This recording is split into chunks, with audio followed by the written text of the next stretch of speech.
오늘도 주님의 은혜로 우리가 살았음을 감사합니다. 오늘은요, 참된 믿음의 특성과 능력, 참된 믿음의 특성과 능력, 이 존 오웬의 책 중에 페이지는 79페이지입니다. 79페이지. 통해서 참된 믿음이 바라보는 하나님의 구원 방식. 오늘 이제 마지막 시간입니다. 참된 믿음이 바라보는 하나님의 구원 방식. 우리가 지금 거의 한 7번, 8번 이렇게 이 내용을 나눴는데요. 간단히 말씀을 드리면 구원이라는 것, 구원받는 믿음이라는 것이 무엇인지에 대해서 쭉 살펴봤었고, 그 믿음이라는, 구원받는 믿음이라는 것은 하나님이 주체가 되시고 하나님이 주시는 은혜인데, 그것을 경험한 자들에게서 일어나는 어떤 각성된 상태, 영적 홀리한 그 마음의 감각, 에드워드가 말했던 센스 오브 허트, 아니면 이런 뭐랄까요, 오감이나 우리의 그런 감정을 넘어선 그런 좀 깊은 체험, 이것에 대한 반응, 이제 이런 것들이 있냐라고 오해는 물어봤어요.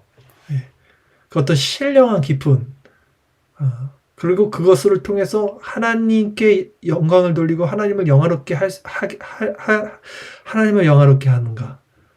이런 관점에서 참된 믿음을 피력하고 그것을 살펴봤어요. 이런 오웬의 어떤 통찰력은 굉장히 귀하고 참으로 귀합니다. 오늘 말씀도 그 부분에서 이제 마지막까지 이어지는데요. 오늘 말씀도 상당히 귀합니다. 상당히 어렵고 상당히 깊고 상당히 놀랍습니다. 그래서 오웬의 글을 볼 때마다 너무 놀라운데 깨어있지 않는 마음에서는 절대 이해가 할 수 없는, 세상 지혜로도 이해가 갈 수 없는, 그러나 어린아이와 같은 자들에게 그리스도를 전적으로 붙들고 있고 그분과 마음이 합해진 상태에서는 너무나 자연스럽게 이해할 수 있는 또 그런 글들이라고 오늘 생각합니다. 그래서 오늘 참된 믿음이 바라보는 하나님의 구원 방식 마지막 시간을 나눌 거고요. 이렇게 짧아요. 오늘 한 2페이지, 3페이지밖에 안 되고요. 다음 주부터는 참된 믿음이 산출하는 복음적 거룩이라는 내용으로 살펴보도록 하겠습니다. 페이지 79페이지였고요. 제가 말씀을 읽으면서 나누도록 하겠습니다. 셋째로, 믿음은 하나님의 이 같은 구원 방식을 인정하되, 제가 지금 쭉 설명드렸죠. 하나님의 구원 방식이 뭐라는지. 율법의 제정과 상벌 제도를 통해서 하나님이 표방하신 하나님의 영광을 현저하게 부각시키는 것으로서 하나님의 구원 방식을 인정합니다. 자, 이거 설명드릴게요. 무슨 말이냐면, 지금 간단히 설명드렸던 하나님의 주권과 그 은혜로 우리가 영적 어떤 체험, 센스 오브 허트, 이런 것들이 우리에게 있는가, 그리고 그것으로 말미암아 하나님께 영광을 돌리는가, 이런 상태, 이런 감각이, 이런 마음의 감각이 하나님의 구원 방식이다. 간단히 설명을 드렸어요. 그렇게. 근데 이 믿음이라는 것은, 믿음이라는 것은 구원받기 위해서 우리에게 필요한 게 믿음이죠. 이 믿음은 이와 같은 하나님의 구원 방식을 인정한다는 거예요. 이 믿음이. 그래, 이게 맞아. 이게 믿음이지. 참된 믿음, 구원받는 참된 믿음인 거죠. 그리고 이것은, 그 믿음은 이와 같은 하나님의 구원 방식을 인정하는데, 율법의 제정과 상벌 제도는 뭐냐면, 이제 구약의 율법과 상벌, 복을 받고 율법을 어기면 벌을 받는다. 이 상벌 제도를 통해서 하나님이 표방하신 하나님의 영광을, 이 하나님의 영광, 하나님이 표방하신 하나님의 영광은 하나님의 구원 방식과 동일합니다. 이 하나님의 구원 방식이 하나님의 영광이에요. 이 하나님의 영광을 현저하게 부각시키는 것이므로 하나님의 구원 방식을 인정합니다. 즉, 율법이 하나님의 영광을 부각시킨다, 드러낸다는 거예요. 그리고 하나님의 구원 방식을 인정한다. 율법이 하나님의 구원 방식, 즉 다른 말로 하나님의 영광을 드러낸다. 확실하게 현저하게 부각시킨다라는 것입니다. 오늘 이 부분에 대해서 율법이 어떻게 하나님의 영광을 드러내는지에 대해서 말씀을 전할 것입니다. 하나님의 이 같은 구원 방식은 마치 우리 모든 사람들이 직접 율법을 성취한 것처럼 하나님의 영광을 현저하게 부각시킨다고 인정하며 하나님의 구원 방식을 받아들입니다. 이게 무슨 말이냐면, 이제 중생과 회심을 받은 사람들의 마음 가운데서는요, 율법에 거치는 게 없고 율법을 사랑하게 됩니다. 율법을 즐겨 행하는 자가 됩니다. 우리가 어떤 그 성화의 단계, 그리스도에 연합되지 않는 상태에서는 율법이 수고하고 무거운 짐이 돼요. 무거워요. 그런데 중생과 회심을 통해서 그리스도와 연합된 상태에 있는 자들은요, 율법이 달콤하고 율법을 즐겨 행하는 게 너무 기쁜 상태가 돼요. 그것을 알아요. 왜냐하면 하나님의 속성이 율법인데 그 하나님의 속성이 내 안에 연합되어 있기 때문에 내가 율법을 즐거워하는 겁니다. 그래서 하나님의 이 같은 구원 방식은 마치 우리 모든 사람들이 직접 율법을 성취한 것처럼, 그래서 이 율법을 다 성취한 것처럼 느껴지는 거예요. 그렇게 하나님의 영광을 현저하게 부각시킨다고 인정하며 하나님의 구원 방식을 받아들이는 거예요. 자, 율법은 하나님의 의와 거룩에 대한 확실한 표명이에요. 율법은 아까 우리가 뭐라고 했습니까? 현저하게 하나님의 영광을 부각시키는 거라고 그랬잖아요. 율법이 정말 하나님의 영광, 거룩, 의를 드러내는 거예요. 확실하게 드러내는 표명입니다. 죄인에게는 율법이 심판이에요. 저주예요. 무서운 멸망이죠. 그러나 의인에게는, 그리스도와 연합된 의인에게는 율법만큼 하나님의 영광과 거룩을 드러내는 표명이 없습니다. 이 율법이 제정된 목적은 하나님의 본성에 있는 여러 가지 거룩한 속성들이 담지하고, 그러니까 담겨져 있고, 담지하고 있는 하나님의 영광을 영원히 높이는 수단과 도구로 사용하기 위함이었습니다. 자, 여기서 여러분의 관점을 한번 바꿔서 이 말씀을 들어보십시오. 율법의 일용법은 뭐냐면요, 우리가 다 알다시피 죄를 드러나게 하는 거예요. 누구도 율법 아래 선한 사람이 없다는 것을 드러내게 하는 것이 율법의 일용법인데, 이것은 인간의 관점에서예요. 인간의 관점에서 보면 율법이 내가 지켜 행할 수 없고 내 안에 있는 죄를 드러내게 하는 수단이구나. 이것이 율법의 일용법인데, 지금 오웬이 말하는 이 율법은 하나님의 관점에서 보는 거예요. 자, 하나님의 관점에서 보면 이 율법이 제정된 목적은 하나님의 본성에 있죠. 이 율법과 하나님의 본성은 같은 것입니다. 이 하나님의 본성에 있는 여러 가지 거룩한 속성들을 다 담고 있어요. 선하심, 하나님의 의로우심, 하나님의 인자, 인내, 하나님의 오래 참으심, 또 이런 모든 것들, 영원성, 이런 거룩한 속성들을 율법 안에 다 담지하고 있는 하나님의 영광을 영원히 높이는 수단과 도구로 사용하기 위함이었다라는 거예요. 이게 지금 인간의 관점과 하나님의 관점을 나눠서 이거를 잘 이해를 하셨으면 좋겠어요. 굉장히 중요한 말인데 이거 이해를 잘 하셨으면 좋겠고요. 여기서 우리가 주의할 것이 한 가지 있습니다. 이제는 하나님께서 이 율법을 더 이상 쓸모없는 것으로 내버리셨다고 상상하는 일이나 율법을 제정하실 때 목적으로 표방하셨던 자신의 영광이나 그것의 일부분이 감소되는 것을 이제는 너그러 용납하신다고 상상하는 일이 없도록 하십시오. 이게 무슨 말이냐면, 율법 폐기론자들, 신율주의자들, 그러니까 구약의 율법은 이제는 끝났어, 폐기됐어, 예수로서 완성됐어, 이제는 신약에 있는 예수님의 복음만을 지키면 돼, 이렇게 말하는 사람들은 잘못했다는 거예요. 그걸 주의하라는 거예요.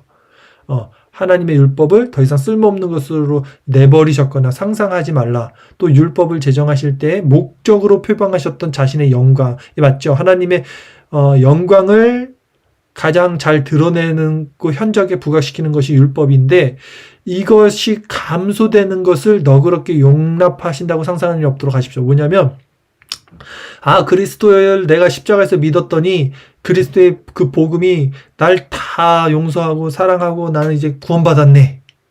요걸로 말미암아 구약에 있던 그 율법을 감소시키지 말라는 거예요. 그거를 하나님이 너그러이 용납하신다고 상상하지 말라는 거예요. 율법은 하나님의 의입니다. 절대 변개치 않고 반드시 1.1획도 없어지지 않고 다 지켜지는 거예요. 자, 하늘과 땅은 사라질지라도 여기 써있죠? 하나님의 율법은 1.1획이라도 없어지지 않을 거예요, 여러분. 여러분, 하나님의 말씀을 어기고 살면 벌을 받습니다. 아무리 구원받는 성도라도 하나님의 그 말씀, 율법대로 살지 않으면요, 맞아요, 하나님한테. 예, 다시 돌이켜서 하나님은 그 매도, 그 막대기도 우리를 구원받게 하는 수단으로 삼겠지만, 그러나 그 죄책은 우리가 짊어질 수밖에 없어요. 그게 맞는다는 게 꼭 뭐 병에 걸린다, 뭐 사업이 안 된다 이런 게 아니에요. 우리가 율법을 어기면서 어떤 일이 벌어지냐면 하나님과의 관계가 끊어집니다.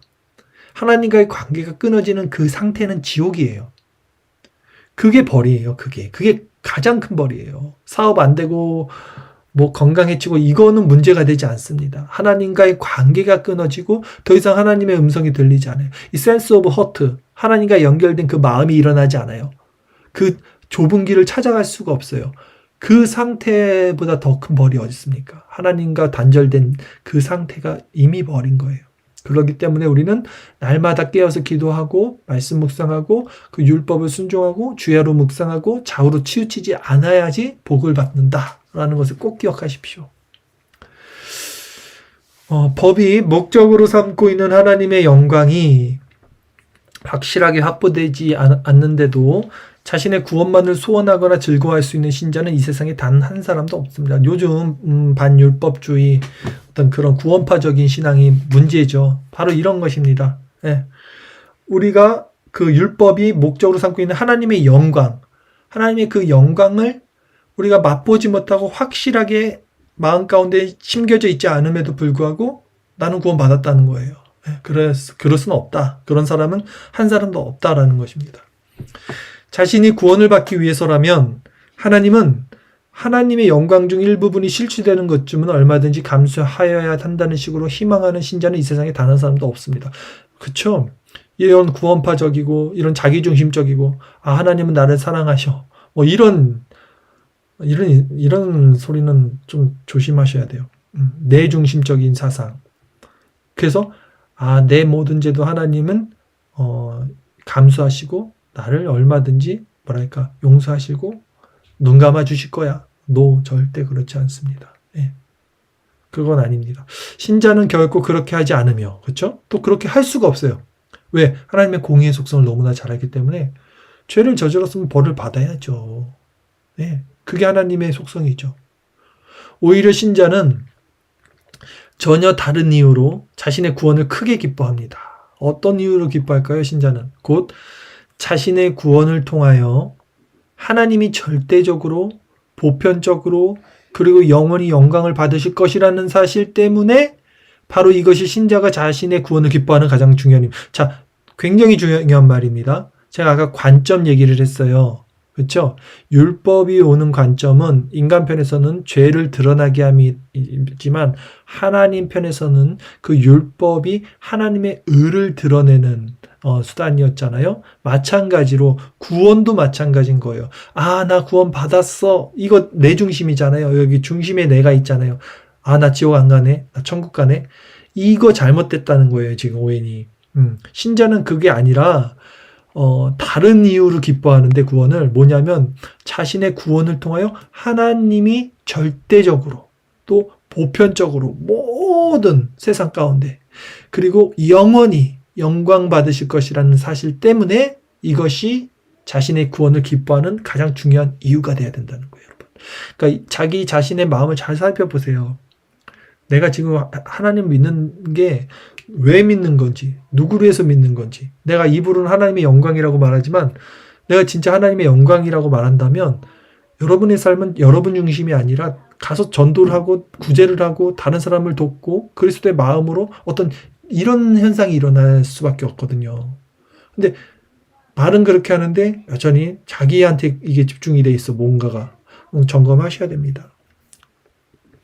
한편 예수 그리스도 자비, 죄사함, 그리고 그리스도의 의를 통하여, 이게 뭐냐면 구원의 수단이잖아요. 예수 그리스도, 또 그 구원의 수단임에도 불구하고 이고 또 그 구원 안에 있는 핵심 요소들이에요. 자비, 죄사함, 그리고 그리스도의 의를 통하여 죄인들을 구원하시는 하나님의 이 같은 구원 방식 안에서 율법은 이 모든 것에 대하여 아무것도 모르지만, 율법은 이 모든 것에 대해서 아무것도 모르지만, 이해가 안 가는데 넘어가겠습니다. 저도 이런 글을 보면요, 어쩔 때는 그냥 한 번에 다 이해가고, 어쩔 때는 막히면 무슨 말인지 하나도 몰라요. 예. 그래서 정말 우리가 깨어 있어야 되는 게 중요합니다. 율법은 이 모든 것에 대해서 아무것도 모르지만, 율법은 이 모든 것에 대해서 아무것도 모르지만,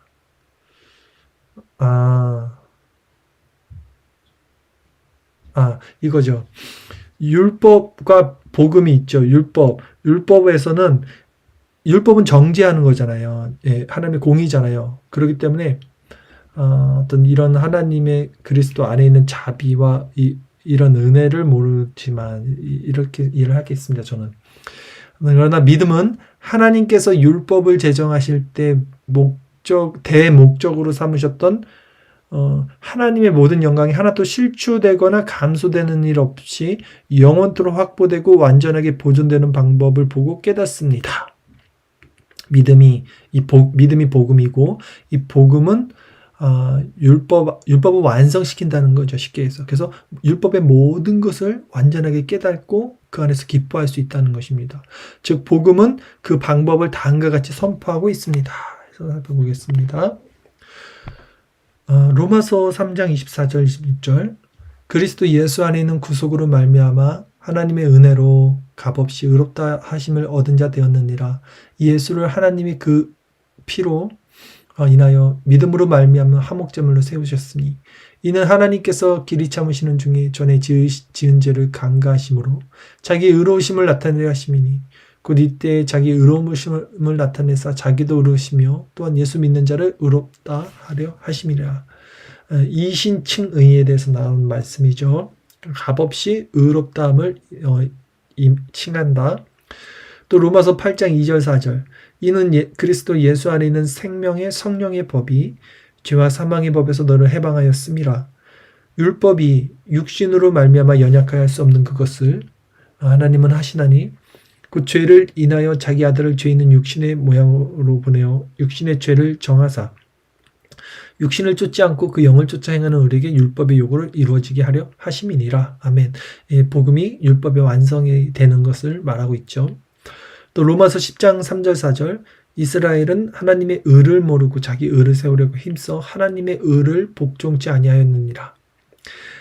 그리스도는 모든 믿는 자에게 의를 이루기 위하여 율법의 마침이 되시니라. 마찬가지죠. 이스라엘은 율법, 그리고 하나님의 의는 복음. 그래서 그리스도는 모든 믿는 자들에게 의를 이루기 위해서 율법의 마침, 즉 복음의 완성을 이루었다라는 말이겠죠.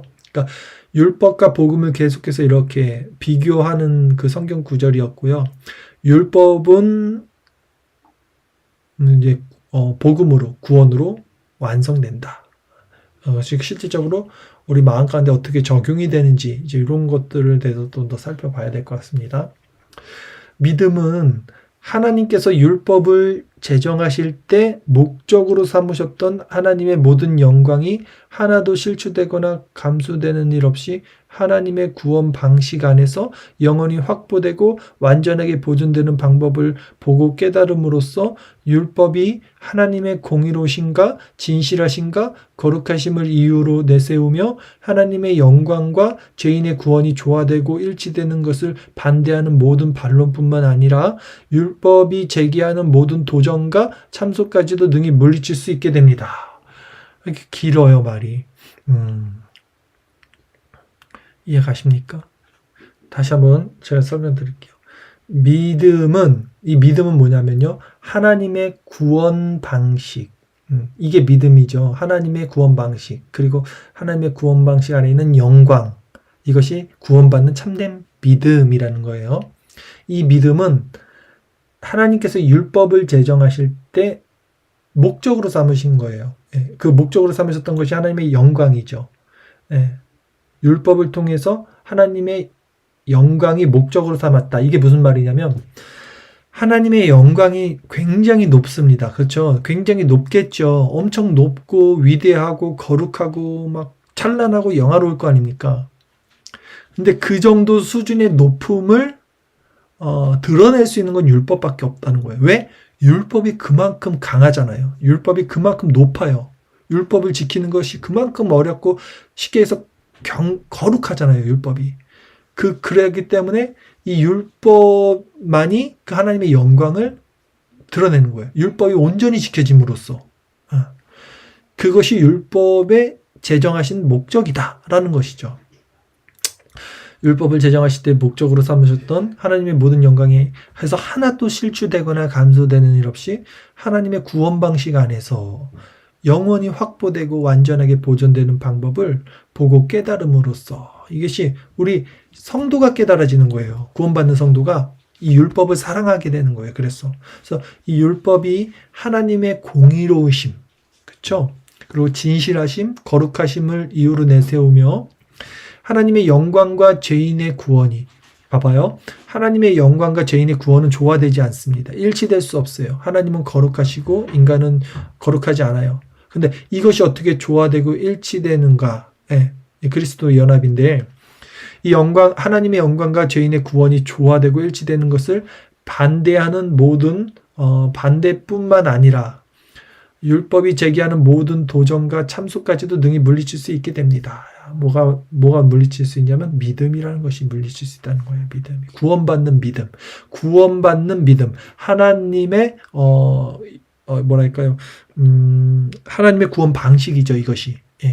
하나님의 구원 방식 안에 있는 믿음이 우리 마음 가운데서 이 율법이 무엇인지를 확증하고 그것으로 하나님께 영광을 돌릴 수 있게 되고 자원하는 심령으로 이 율법을 지킬 수 있는 심령이 되게 만들어주는 거예요. 이게 여러분들이 이해하기 쉽게 그냥 말씀드리면 율법이 내 안에서 지켜지면요. 누가 좋냐면 내가 좋아요. 내 마음이 편하죠. 그렇죠? 율법이 더 이상 묶여있지 않고 죄가 나를 누르지 않고 그냥 가만히 있어도 사랑이 넘치고 사랑이 흐르고 자비와 이웃사랑 남을 이런 선한 마음이 일어난다니까요. 얼마나 내가 행복합니까?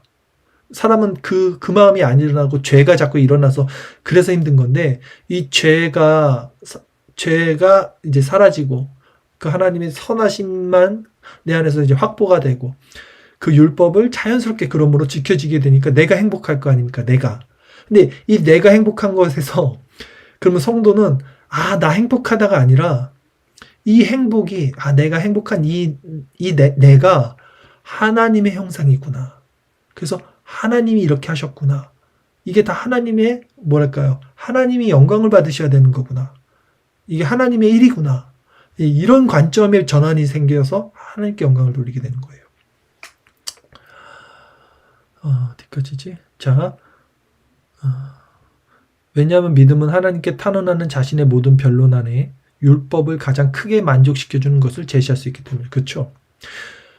믿음은요, 자신의 모든 어떤 죄의 모습 안에서도 율법을 가장 크게 만족시켜줄 수 있는 것을 제시할 수 있어요. 하나님 앞에. 이게 믿음이라는 거예요.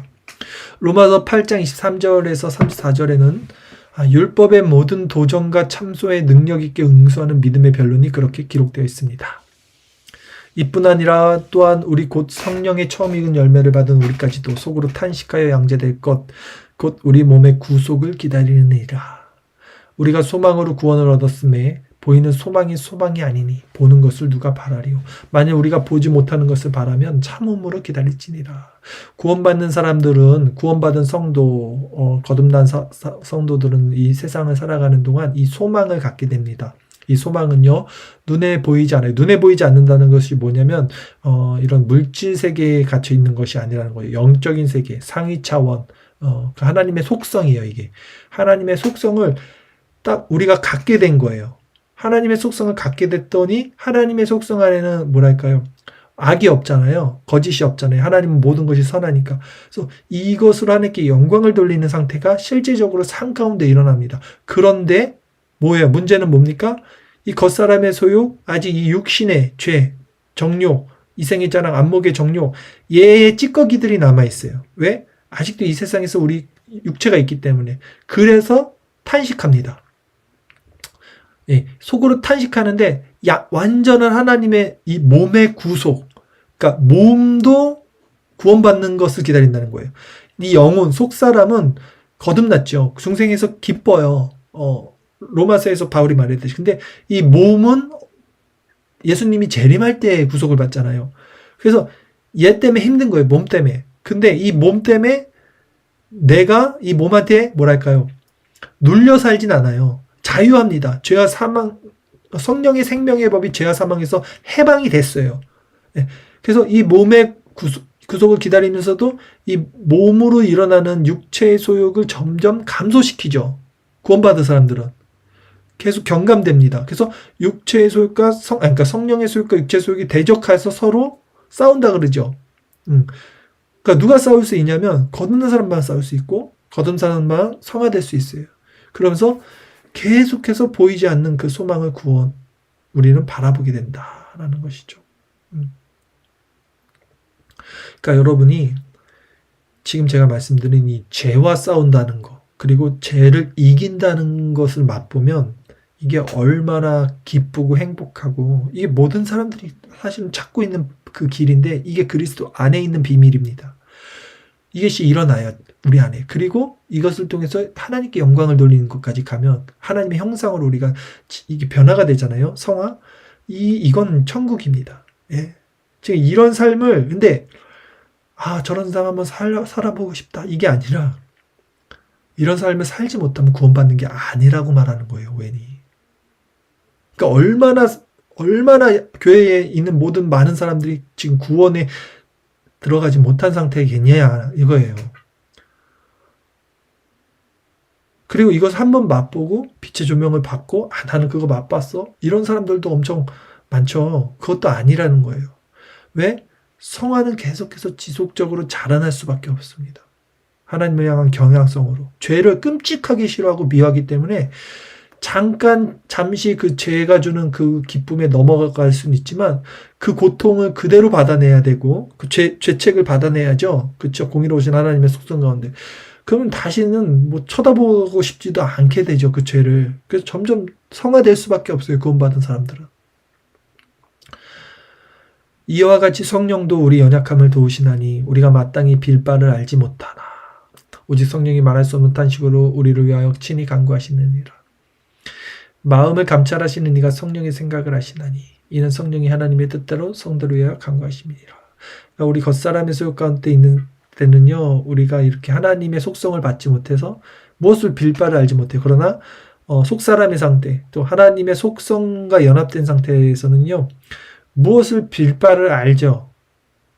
나의 기도가 아니라 하나님의 속성이 내 입술을 통해서 나가고 그 하나님의 속성이 또 성령을 통해서 내 안에 교통함이 있게 되죠. 그것이 기도죠. 그래서 하나님의 뜻대로 가는 기도가 하나님께서 들으시는 기도가 되는 거죠. 우리가 알거니와 하나님을 사랑하는 자, 그 뜻대로 부르심을 입은 자들에게는 모든 것이 합력하여 선을 이루느니라. 그리고 이 모든 것들은 결국 합력하여 하나님께서 이루실 것입니다. 다만 제가 말씀드리고 싶은 것은 이 모든 과정 가운데서 우리가 부단히 노력하고 깨어 있어야 되고 찾아야 돼요. 두드려야 돼요. 구해야 돼요. 피 흘리기까지 싸워야 돼요. 이런 절박함, 이런 갈급함, 이런 영적 전쟁 없이는 절대 이 좁은 길을 우리는 찾을 수도 없어요. 근데 그러나 우리의 그 절망, 가난한 마음, 애통하는 심령, 상한 마음, 그 심령 가운데 부르짖을 때 예수 그리스도는 너무나 쉽고 가벼운 짐을 우리에게 주시고 그의 온유하고 겸손한 마음을 배우게 하시고 우리에게 그 감춰졌던 그 비밀의 길을 열어주시고 우리와 동행해 주십니다. 마저 읽어드릴게요. 하나님이 미리 하신 자들로 또한 그 아들의 형상을 본받게 하기 위하여 미리 정하셨으니 이는 그로 많은 형제 중에서 맏아들이 되게 하려 하심이라. 또 미리 정하신 그들을 또한 부르시고 부르신 그들을 또한 의롭다 하시고 의롭다 하신 그들을 또한 영화롭게 하셨느니라. 그런즉 이 일에 우리가 무슨 말하리요? 만일 하나님이 우리를 위하시면 누가 우리를 대적하리요. 자기 아들을 아끼지 아니하시고 우리 모든 사람을 위하여 내어 주시니가 어찌 그 아들과 함께 모든 것을 우리에게 은사로 주지 아니하시겠느뇨. 누가 능히 하나님의 택하신 자들을 송사하리요. 의롭다 하신 이는 하나님이시니 누가 정죄하리요. 죽으실 뿐 아니라 다시 살아나신 이는 그리스도 예수시니 그는 하나님 우편에 계신 자요 우리를 위하여 간구하시는 자시니라. 아멘. 지금까지 말씀드린 이유와 근거를 기반으로 예수 그리스도를 통해 죄인들을 구원하시는 하나님의 구원 방식에 반응하고 반응입니다.